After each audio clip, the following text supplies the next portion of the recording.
Hi friends, welcome to my channel. ఎలా ఉన్నారండి? అందరూ బాగున్నారా? అందరూ బాగుండాలి, అందులో నేను ఉండాలని కోరుకుంటాను. నేను ఇప్పుడు మీ అందరి కోసం ఒక మంచి చిట్కా చెప్తాను, అదేంటో చూసేయండి మరి. హాయ్ ఫ్రెండ్స్, జుట్టు నల్లబడడానికి నేను సింపుల్ చిట్కా చెప్తాను. ఉసిరికాయలు సీజన్లో తెచ్చి పెట్టుకోండి.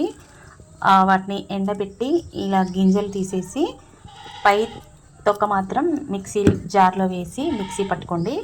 అప్పుడు ఇలా మెత్తటి పౌడర్ వస్తుంది. ఇలా చేసి పక్కన పెట్టుకోండి. ఇంకా కలోంజీ విత్తనాలు ఉంటాయి, అవి మనకు ఆయుర్వేద షాప్లో దొరుకుతాయి. కలోంజీ విత్తనాలు తీసుకోండి.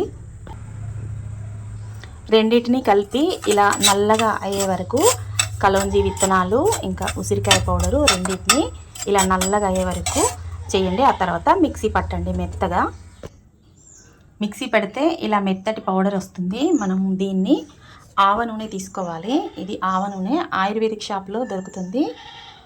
ఇందులో కొంచెం పౌడర్ కలుపుకోవాలి. చూడండి ఇది ఎంత నల్లగా వచ్చిందో. ఇది మనకు వైట్ హెయిర్ ఎక్కడ ఉంటే అక్కడ అప్లై చేసుకోవాలి.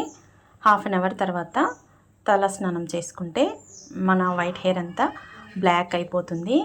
ఇది రెగ్యులర్గా పెట్టుకోవాలి. క్రమంగా మనకి తెల్ల జుట్టు పోయి నల్ల జుట్టు వస్తుంది. తప్పకుండా అందరూ ట్రై చేయండి. ఈ పౌడర్ని మనము ఒకేసారి చేసి పెట్టుకొని ఇలా బాక్స్లో పెట్టుకోవచ్చు. ఎప్పుడంటే అప్పుడు ఇలా ఆవ నూనెలో కలుపుకొని మనకి హెయిర్కి అప్లై చేసుకోవచ్చు. ఎప్పటికప్పుడు చేయాలని ఏమీ లేదండి. ఇలా ఆవ నూనెలో మొత్తం అంతా కలిపేసేయండి. మనకి ఎక్కడ వైట్ హెయిర్ ఉందో అక్కడ ఫస్ట్ అప్లై చేసుకోండి. ఇలా పాయ తీసుకుంటూ అప్లై చేసుకోండి. అప్పుడే మనకు వైట్ హెయిర్ పోయి బ్లాక్ హెయిర్ వస్తుంది. ఇది అప్లై చేసుకున్న తర్వాత హాఫ్ అన్ అవర్ ఉన్న తర్వాత ఆ తర్వాత తల స్నానం చేసుకోండి. మైల్డ్ షాంపూ పెట్టుకోండి. నేనైతే మీరా షాంపూ వాడతాను. షాంపూలు ఎప్పుడైనా చేంజ్ చేయొద్దండి. మనం ఎక్కడికి వెళ్ళినా కానీ మన షాంపూ మనమే తీసుకెళ్ళాలి. అప్పుడే మనకు హెయిర్ ఊడిపోకుండా ఉంటుంది. నేనైతే అలాగే చేస్తాను, మీరు కూడా అలా చేయండి. చూసారు కదా ఫ్రెండ్స్, నేనైతే తలస్నానం చేసిన తర్వాత నా హెయిర్ ఇలా వచ్చింది.